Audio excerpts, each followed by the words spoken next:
Well, thank you very much. It's an honor to be here. What a great place. What a great place, but more importantly, what great people. I want to thank His Royal Highness, the Crown Prince, for that incredible introduction. He's an incredible man. Known him a long time now. There's nobody like him. Thank you very much. Appreciate it very much, my friend. And it's a tremendous honor to return to this beautiful kingdom and be welcomed back with such extraordinary generosity and warmth. I've never forgotten the exceptional hospitality showed to us by King Solomon, who's just, we talk about a great man. That is a great man. That is a great man, a great family. And that visit took place exactly 8 years ago. The graciousness of the royal family and the Saudi people is really unsurpassed, no matter where you go. Let me also thank the countless ministers, government officials, business leaders, and distinguished guests for that warm welcome. Very warm, and I know so many of you. I'd like to call out all of your names, but we have a lot of problems. We'd be here for a long time. We don't want that, so don't be upset. With this historic state visit, we celebrate more than 80 years of close partnership between the United States and the Kingdom of Saudi Arabia. Ever since President Franklin Roosevelt met with King Solomon's father, King Abdul Aziz, aboard the USS Quincy in 1945, the U.S.-Saudi relationship has been a bedrock of security and prosperity. Today, we reaffirm this important bond, and we take the next steps to make our relationship closer, stronger, and more powerful than ever before. It is more powerful than ever before.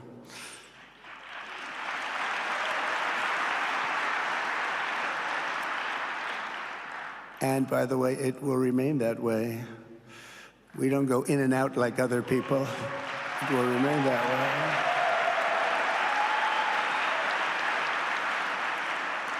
I've come this afternoon to talk about the bright future of the Middle East, but first let me begin by sharing the abundance of good news from a place called America. In less than 4 months, our new administration has achieved more than most other administrations accomplish in 4 years or even 8 years. We've actually done, for the most part, more.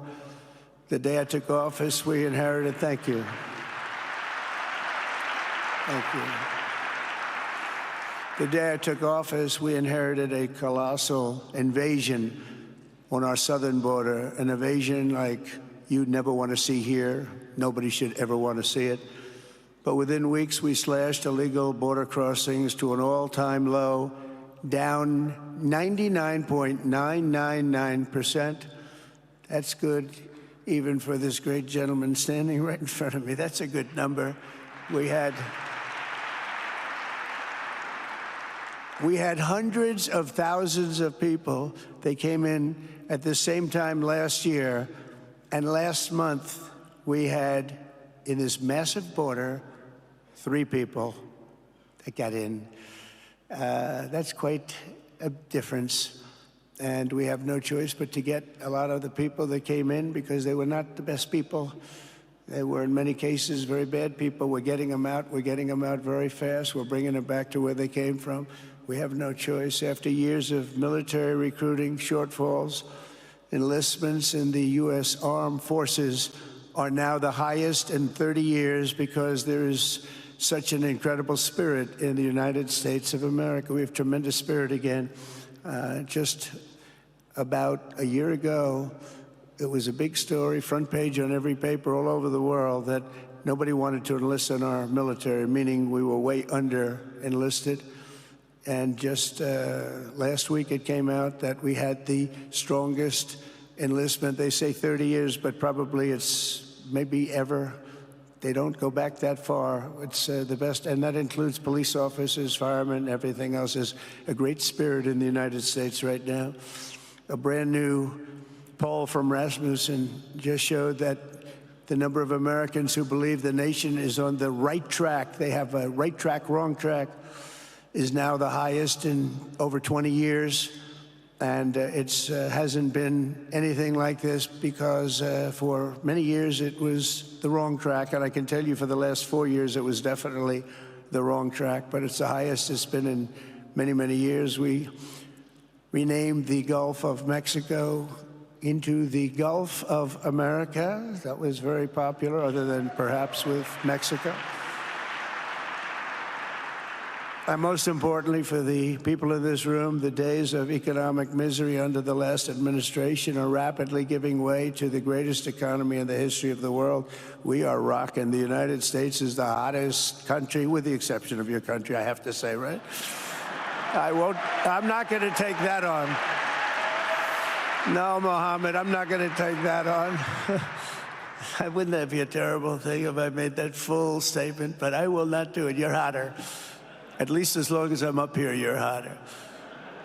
But groceries, gasoline, energy, and all other prices are down with no inflation. We have no inflation, and in a few short weeks, we've created 464,000 brand new jobs. Think of that. It's almost 500,000 jobs created just in a matter of weeks.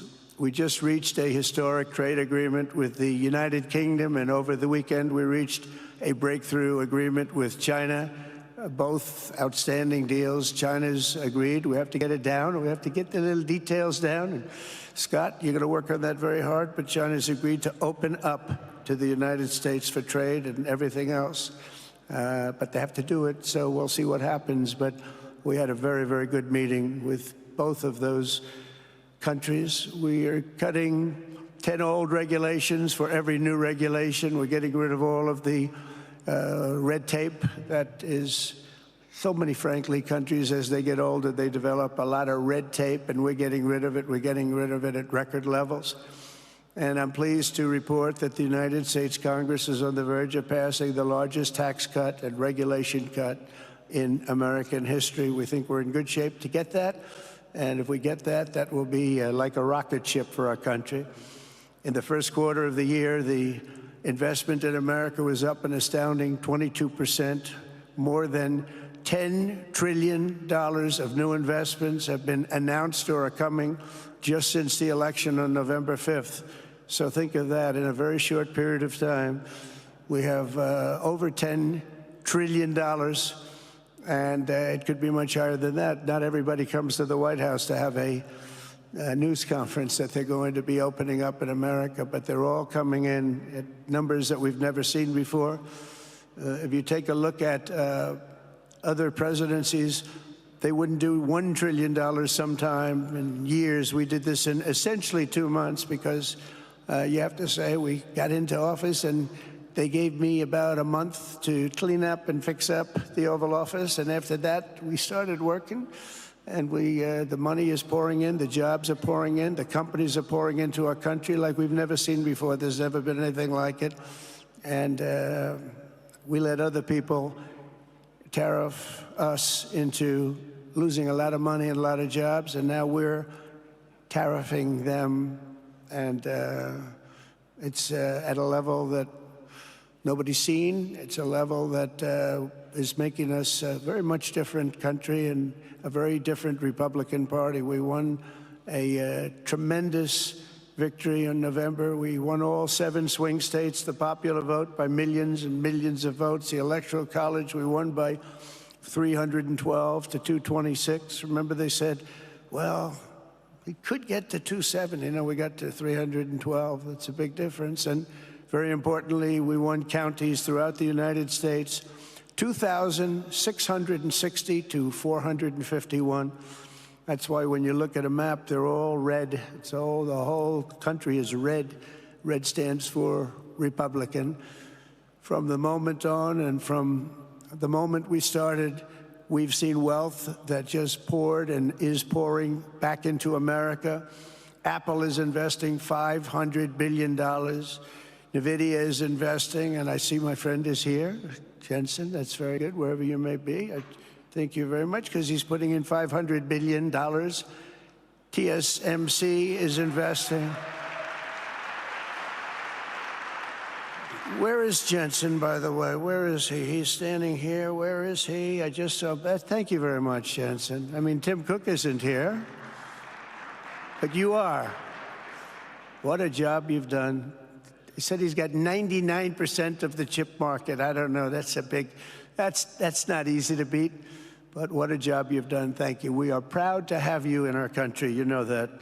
Thank you for the investment. TSMC is investing $200 billion, and with this trip, we're adding over $1 trillion more in terms of investment into our country and buying our products. And, you know, nobody makes military equipment like us. We have the best military equipment, the best missiles, the best rockets, the best everything. Best submarines, by the way, most lethal weapon in the world. In addition to purchases of $142 billion of American-made military equipment by our great Saudi partners, the largest ever. This week, there are multi-billion-dollar commercial deals with Amazon, Oracle, AMD. They're all here. Uber, Qualcomm, Johnson & Johnson, and many, many more. So I want to congratulate everybody. So many great business executives, many of you, most of you I know. And they're coming in, you know, about a month ago. They weren't that happy when they saw me. And now they're saying, sir, you're doing a great job. Thank you very much. It's amazing what a rising market will do. Oh, it's going to get a lot higher. In fact, I told people 5 weeks ago, this is a great time to buy. I got criticized for that. Now they don't criticize me anymore. People should have listened. But it's going to go a lot higher. You see, we've never had anything like this happen. It's an explosion of investment and jobs, and great companies are coming in. Never seen anything like it. There's no better place to make a future or make a fortune, or do anything, frankly, than what we have in the United States of America under a certain president, Donald J. Trump. I have the right attitude. I have the same attitude that the people in the front row, second row, third row have. As you get back, perhaps they start to wane a little bit in terms of their view. But they understand, and we're doing what a lot of smart people would do. And we're not necessarily being politically correct. You saw what we did yesterday with health care. We've cut our health care by 50 to 90%. You're going to see drugs and pharmaceuticals come down at numbers that nobody has ever seen. And drugs, pharmaceuticals, we think will be dropping. And it'll be a redistribution of costs with other nations, which really took advantage of a very nice group of people that ran our country. But not only is this a time of incredible excitement in the United States, it's also an exhilarating period right here in the Arabian Peninsula. Beautiful place, by the way, beautiful place. Exactly. Thank you.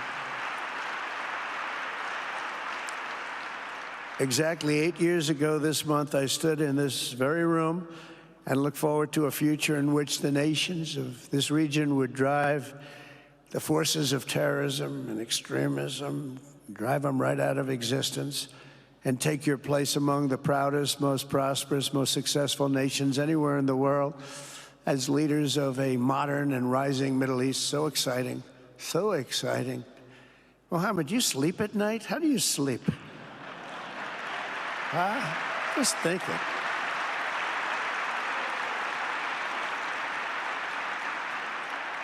What a job. He tosses and turns like some of us.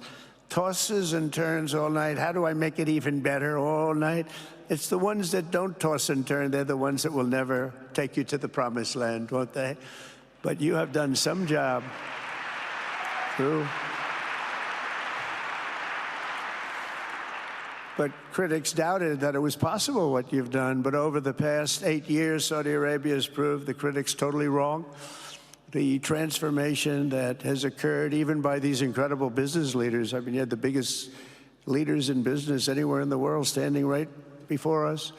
But the transformation that has occurred under the leadership of King Salman and Crown Prince Mohammed has been truly extraordinary. Such a thing has, I don't think, ever happened before. I've never seen anything at that scale happen before.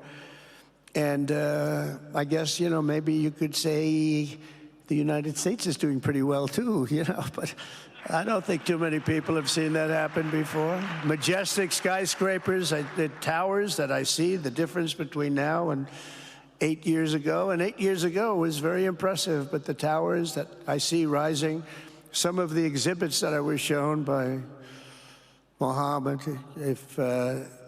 what I've seen there is just an amazing, it's an amazing process, amazing genius of so many people, architecture, but I have a feeling I know where many of those ideas came from. Happens to be sitting right in this room right before me, but the towers and all of the different, I've seen a lot of different towers. I didn't think there's any version of a tower that I haven't seen in one form or another. I just passed 4 exhibits. I have never seen anything like any of them. So it's going to be very exciting. And they sit among the ancient wonders of a growing and exciting city. It's really amazing. Riyadh is becoming not just a seat of government, but a major business, cultural, and high-tech capital of the entire world. The World Cup is here. Johnny, just stand up, Johnny. Johnny, thank you, Johnny.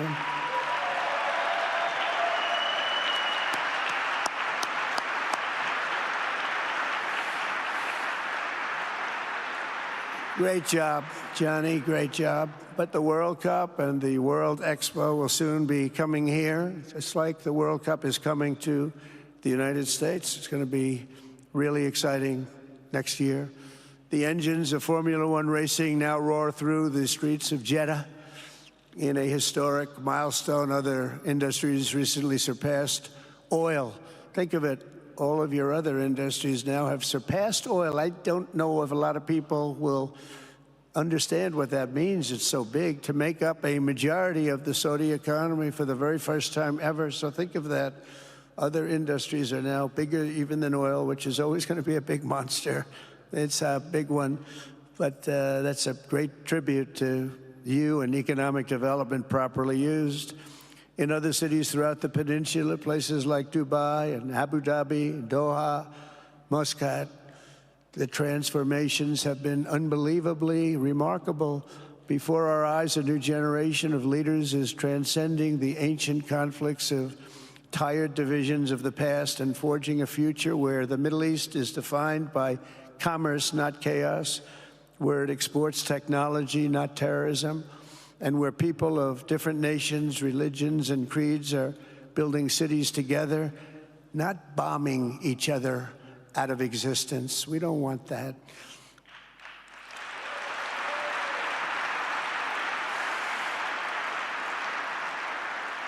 And it's crucial for the wider world to note this great transformation has not come from Western interventionists or flying people in beautiful planes giving you lectures on how to live and how to govern your own affairs. No, the gleaming marvels of Riyadh and Abu Dhabi were not created by the so-called nation builders, neocons, or liberal nonprofits like those who spent trillions and trillions of dollars failing to develop Kabul, Baghdad, so many other cities. Instead, the birth of a modern Middle East has been brought by the people of the region themselves, the people that are right here, the people that have lived here all their lives, developing your own sovereign countries, pursuing your own unique visions and charting your own destinies in your own way. It's really incredible what you've done. In the end, the so-called nation builders wrecked far more nations than they built, and the interventionists were intervening in complex societies that they did not even understand themselves. They told you how to do it, but they had no idea how to do it themselves. Peace, prosperity, and progress ultimately came not from a radical rejection of your heritage, but rather from embracing your national traditions and embracing that same heritage that you love so dearly.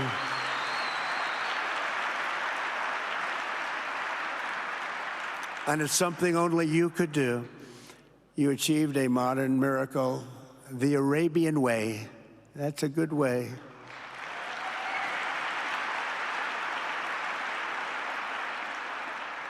Today, the Gulf nations have shown this entire region a path towards safe and orderly societies with improving quality of life, flourishing economic growth, expanding personal freedoms, and increasing responsibilities on the world stage. After so many decades of conflict, finally it is within our grasp to reach the future that generations before us could only dream about, a land of peace, safety, harmony, opportunity, innovation, and achievement right here in the Middle East. So beautiful. It's such a beautiful thing that's happening. I guess, you know, the people that are here can't even really appreciate it because you see it happening, and it's when you come to a place that you haven't seen in 5 years or 10 years or 20 years that it's even more incredible. When I left office just over 4 years ago, that future seemed almost impossible, what you've done.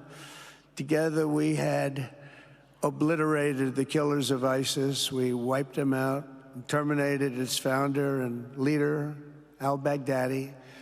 We had healed the divide in the Gulf Cooperation Council. It's a very big deal. And united the nations of the region to stand against the enemies of all civilization. We'd imposed unprecedented sanctions on Iran and starved the regime of resources to fund terror. They were unable to fund anything because they had no money left. They had no money. But the new administration came in and let them have a lot of money, and you saw what happened. It was not money well spent. And with the historic Abraham Accords that we're so proud of, all the momentum was aimed at peace. And it aimed very successfully. It's been an amazing thing, the Abraham Accords. And it's my fervent hope, wish, and even my dream that Saudi Arabia, a place I have such respect for, especially over the last fairly short period of time, what you've been able to do, but we'll soon be joining the Abraham Accords. I think it'll be a tremendous tribute to your country. And it will be something that's really going to be very important for the future of the Middle East. I took a risk in doing them, and they've been an absolute bonanza for the countries that have joined. The Biden administration did nothing for 4 years. We would have had it filled out. But it will be a special day in the Middle East with the whole world watching when Saudi Arabia joins us. And you'll be greatly honoring me, and you'll be greatly honoring all of those people that have fought so hard for the Middle East. And I really think it's going to be something special. But you'll do it in your own time, and that's what I want, and that's what you want, and that's the way it's going to be. When I left office, the only thing still standing between this region and its unbelievable potential was a small group of rogue actors and violent thugs seeking constantly to drag the Middle East backward and into havoc, mayhem, and indeed into war. Unfortunately, instead of confronting these destructive forces, the last U.S. administration chose to enrich them and empower them and give them billions and billions of dollars.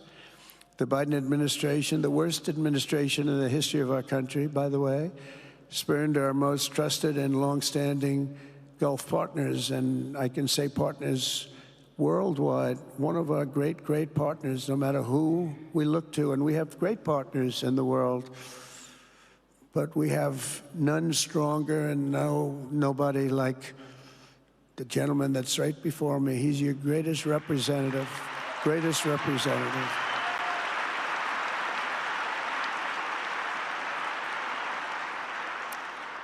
And if I didn't like him, I'd get out of here so fast. You know that, don't you? He knows me well. I do. I like him a lot. I like him too much. That's why we give so much, you know? Too much. I like you too much. Great guy. They lifted sanctions on Iran in exchange for getting nothing, and sent the regime tens of billions of dollars to fund terror and death all over the world. And they laughed at him. They laughed at our leader. And they're still laughing at our leader. They thought him a fool. And they made nothing but trouble ever since, including the funding of October 7th, one of the worst days ever in the history of the Middle East. Horrible day.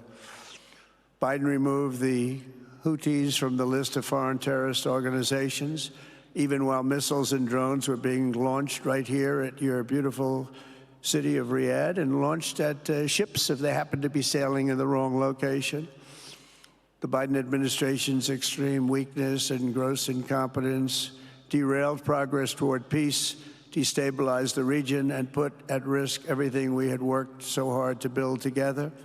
And when you think of the great achievements that you've made, to do it in light of a pretty hostile administration, an administration that was not a believer,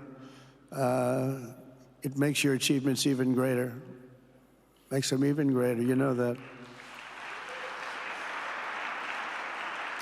But in a few short months since taking office, we have achieved the swift return of American strength at home and abroad, now working with the vast majority of people in this region who seek stability and calm.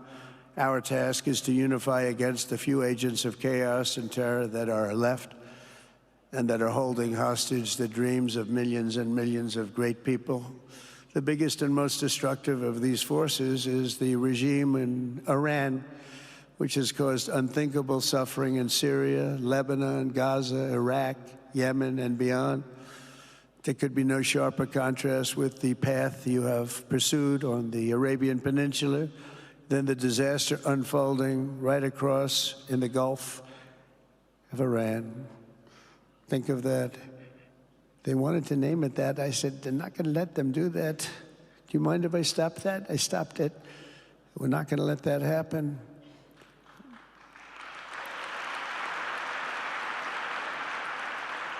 While you have been constructing the world's tallest skyscrapers in Jeddah and Dubai, Tehran's 1979 landmarks are collapsing into rubble and dust. They had it going for a little while under a much different system, but those buildings are largely falling apart, falling down, while you're building some of the world's biggest and most incredible infrastructure projects. Buildings, all sorts of things you're building that nobody's ever even seen before. Iran's decades of neglect and mismanagement have left the country plagued by rolling blackouts lasting for hours a day. All the time you hear about it. While your skill has turned dry deserts into fertile farmland, Iran's leaders have managed to turn green farmland into dry deserts as their corrupt water mafia, it's called it the water mafia, causes droughts and empty riverbeds. They get rich, but they don't let the people have any of it. And then, of course, there's the key difference at the root of it all. While the Arab states have focused on becoming pillars of regional stability and world commerce, Iran's leaders have focused on stealing their people's wealth to fund terror and bloodshed abroad. Most tragic of all, they have dragged down an entire region with them. Countless lives were lost in the Iranian effort to maintain a crumbling regime in Syria. Look at what happened with Syria. In Lebanon, their Hezbollah proxies have pillaged the hopes of a nation whose capital, Beirut, was once called the Paris of the Middle East. Can you imagine? All of this misery and so much more was entirely avoidable, absolutely avoidable. And Mohammed knew that. He knew that. Smart people knew that. If only the Iranian regime had focused on building their nation up instead of tearing the region down. Yet I'm here today not merely to condemn the past chaos of Iran's leaders, but to offer them a new path and a much better path toward a far better and more hopeful future. As I've shown repeatedly, I am willing to end past conflicts and forge new partnerships for a better and more stable world, even if our differences may be very profound, which obviously they are in the case of Iran. I have never believed in having permanent enemies. I am different than a lot of people think. I don't like permanent enemies, but sometimes you need enemies to do the job, and you have to do it right. Enemies get you motivated. In fact, some of the closest friends of the United States of America are nations we fought wars against in generations past, and now they're our friends and our allies. I want to make a deal with Iran. If I can make a deal with Iran, I'll be very happy if we're going to make your region and the world a safer place. But if Iran's leadership rejects this olive branch and continues to attack their neighbors, then we will have no choice but to inflict massive, maximum pressure, drive Iranian oil exports to zero like I did before. If you know that, they were a virtually bankrupt country because of what I did. They had no money for terror. They had no money for Hamas or Hezbollah, and take all action required to stop the regime from ever having a nuclear weapon. Iran will never have a nuclear weapon.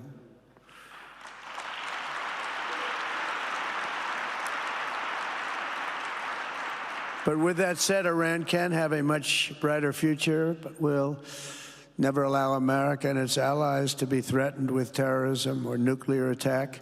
The choice is theirs to make. We really want them to be a successful country. We want them to be a wonderful, safe, great country, but they cannot have a nuclear weapon. This is an offer that will not last forever. The time is right now for them to choose. Right now, we don't have a lot of time to wait. Things are happening at a very fast pace. They're happening right here. They're happening at a very fast pace. So they have to make their move right now, one way or the other. Make your move. As I said in my inaugural address, my greatest hope is to be a peacemaker and to be a unifier. I don't like war. We have the greatest military, by the way, in the history of the world. You know, I rebuilt our military in my first 4 years and rebuilt it into the most powerful military there is. And you saw that when I knocked out ISIS in 3 weeks. People said it would take 4 years, 5 years. I did it. We did it in 3 weeks.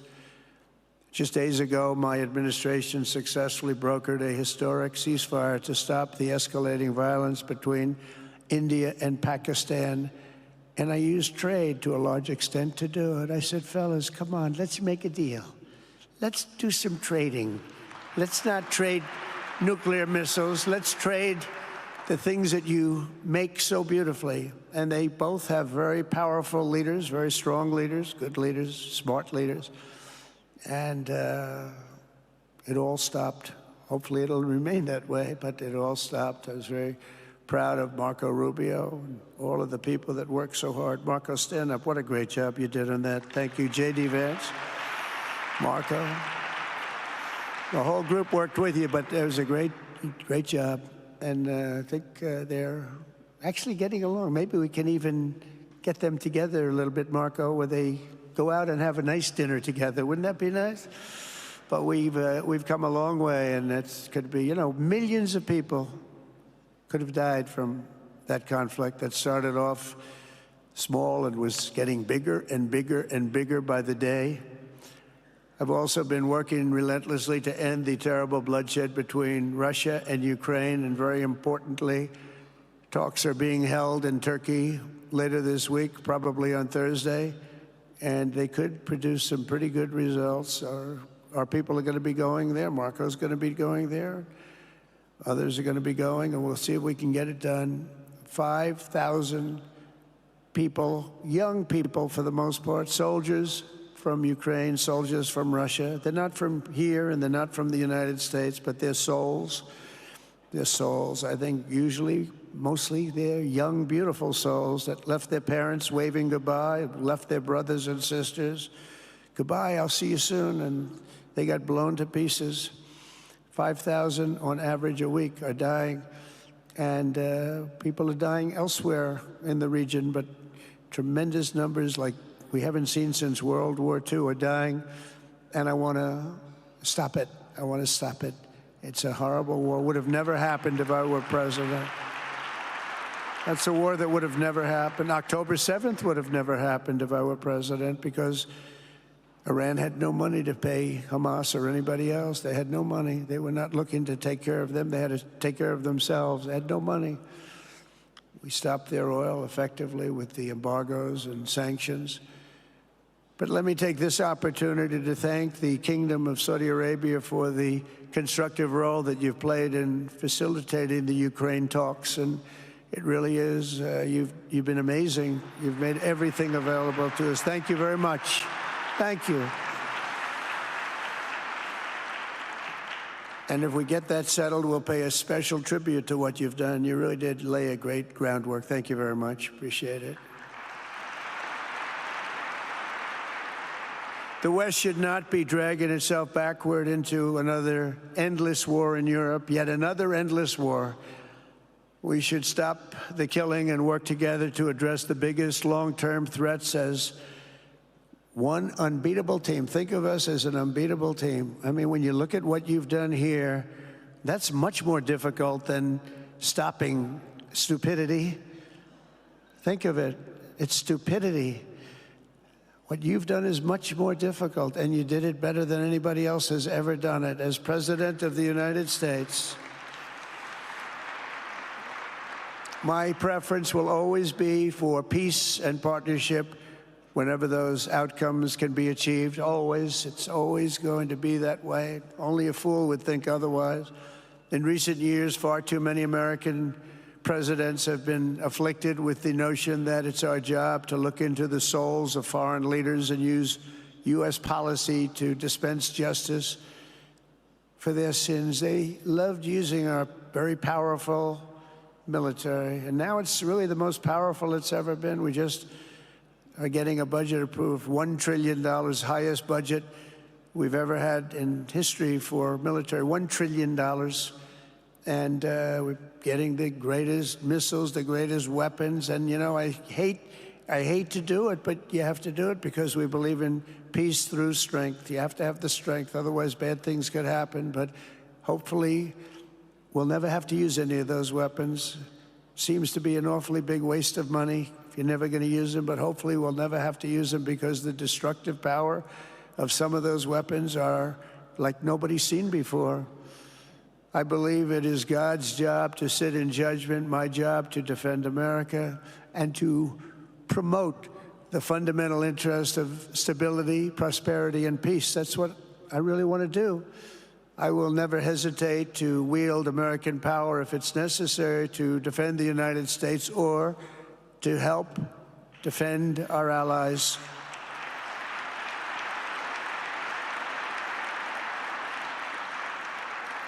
And there will be no mercy for any foe who tries to do us or them harm. We will have no mercy. They understand that. That's why I've been pretty lucky. A lot of people think, you know, he's looking to fight. He's looking to fight, and things get settled. It's an amazing thing when they really think you mean it.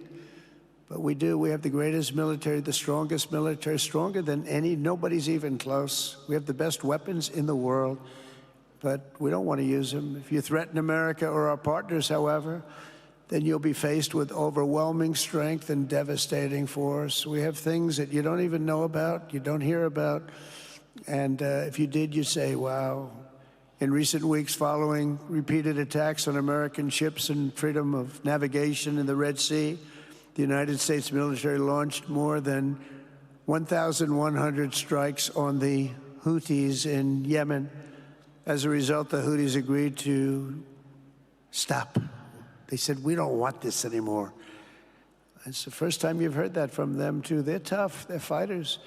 But just days ago, we were asked to cease targeting commercial. They were not going to be targeting commercial ships in any way, shape, or form, or anything American. And they were very happy that we stopped. But we had 52 days of thunder and lightning like they've never seen before. This was a swift, ferocious, decisive, and extremely successful use of military force. Not that we wanted to do it, but they were shooting down ships. They were shooting at you. They were shooting at Saudi Arabia. We don't want them shooting at Saudi Arabia, if that's okay. So we hit them hard. We got what we came for, and then we got out. Since January 20th, the U.S. military has terminated 83 terrorist leaders operating across Iraq, Syria, and Somalia, including ISIS's #2 global leader. You read about that just recently. With the help of Pakistan, we apprehended the ISIS terrorists responsible for the attack on 13 American service members at Abigate, that horrible, horrible disaster. During this Afghanistan withdrawal, you know, that's another thing that we don't even think about so much anymore. 13 died, but 42 were horribly wounded. But hundreds of people died overall, because I count the people on the other side. Hundreds of people just grossly incompetent. It's probably why Putin decided to go into Ukraine, something he never would have done if I were president. But we wouldn't have had the problems of October 7th if I were president. We wouldn't have had Ukraine, Russia if I were president. We wouldn't have had Abbeygate because there wouldn't have been any reason we were getting out, but we were getting out with dignity and with strength and power. But the way they got out was not good. I think it was the most embarrassing moment in the history of our country. And we've been working tirelessly to bring back all hostages held by Hamas. We brought back a lot already, but we're bringing back more. This weekend, we successfully negotiated the release of the last American hostage, Edan Alexander. Just came out a few hours ago, and we continue to work to get that war ended as quickly as possible. It's a horrible thing that's taking place. All civilized people must condemn the October 7th atrocities against Israel, which would never have happened again if you had probably a different president, but definitely if you had me as president. The people of Gaza deserve a much better future, but that will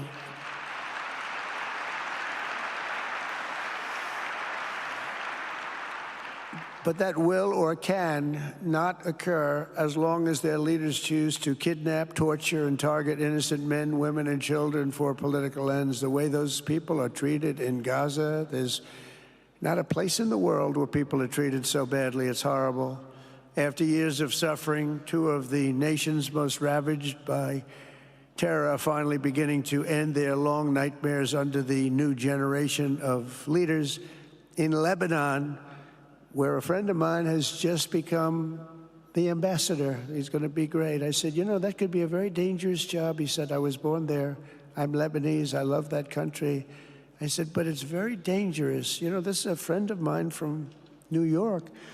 I said, but it's very dangerous. Are you sure you want to do it? I never thought of him as being a warrior, but he is a warrior. He loves his country.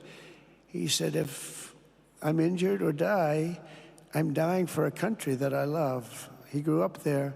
It's horrible what's happened in Lebanon, but you have a great ambassador, I can tell you that. In Lebanon, which has been endlessly victimized by Hezbollah and their sponsor, Iran, a new president and prime minister have brought the first real chance in decades for a more productive partnership with the United States, and we're going to work with their new ambassador and everybody else, Marco, and we're going to see if we can really help them out and let them get over that very high grid that they're going to have to get over. My administration stands ready to help Lebanon create a future of economic development and peace with its neighbors. They have tremendous people in Lebanon, doctors, lawyers, great professional people. I hear it so many times. Likewise, in Syria, which has seen so much misery and death, there is a new government that will hopefully succeed in stabilizing the country and keeping peace. That's what we want to see in Syria. They've had their share of travesty, war, killing, many years. That's why my administration has already taken the first steps toward restoring normal relations between the United States and Syria for the first time in more than a decade. And I'm very pleased to announce that Secretary Marco Rubio will be meeting with the new Syrian foreign minister in Turkey later this week. And very importantly, after discussing the situation in Syria with the Crown Prince, your Crown Prince,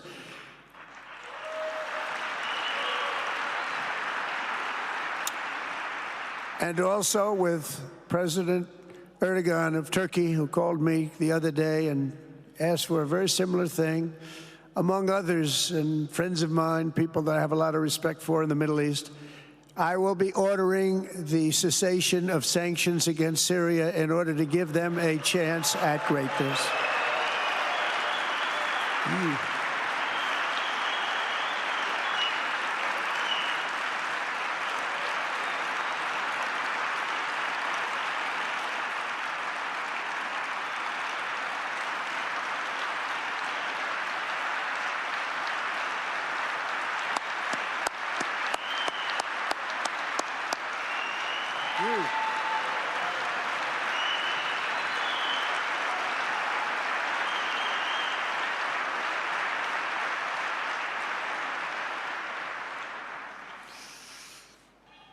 Oh, what I do for the Crown Prince. The sanctions were brutal and crippling and served as an important, really an important function, nevertheless, at the time. But now it's their time to shine. It's their time to shine. We're taking them all off, and they're going to have, I think they're going to have, based on the people and the spirit and everything else that I'm hearing about. So I say good luck, Syria. Show us something very special like they've done, frankly, in Saudi Arabia, okay? They're going to show us something special. Very good people. Everywhere we can, my administration is pursuing peaceful engagement, offering a strong and steady hand of friendship to all that will take it in good faith.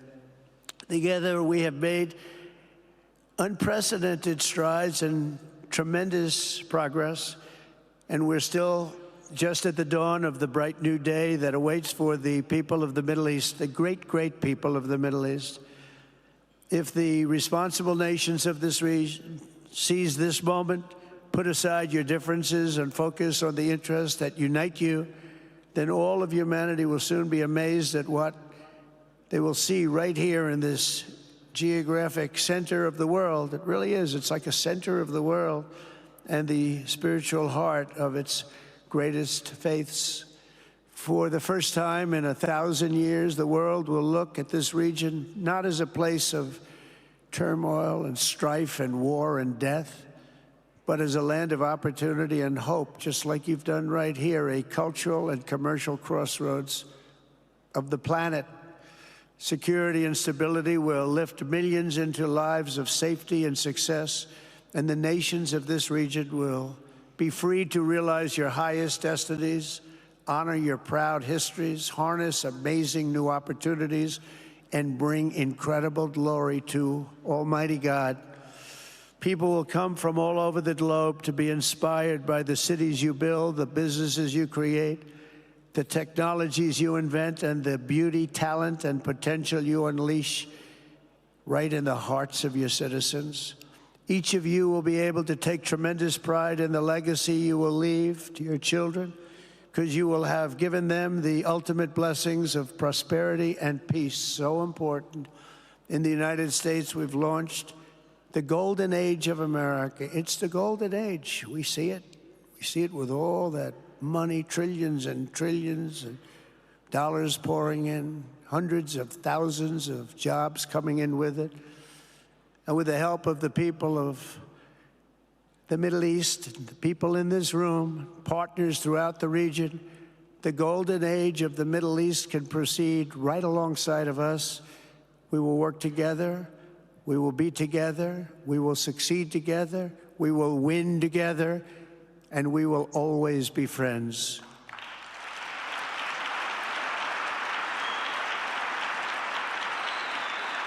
Thank you.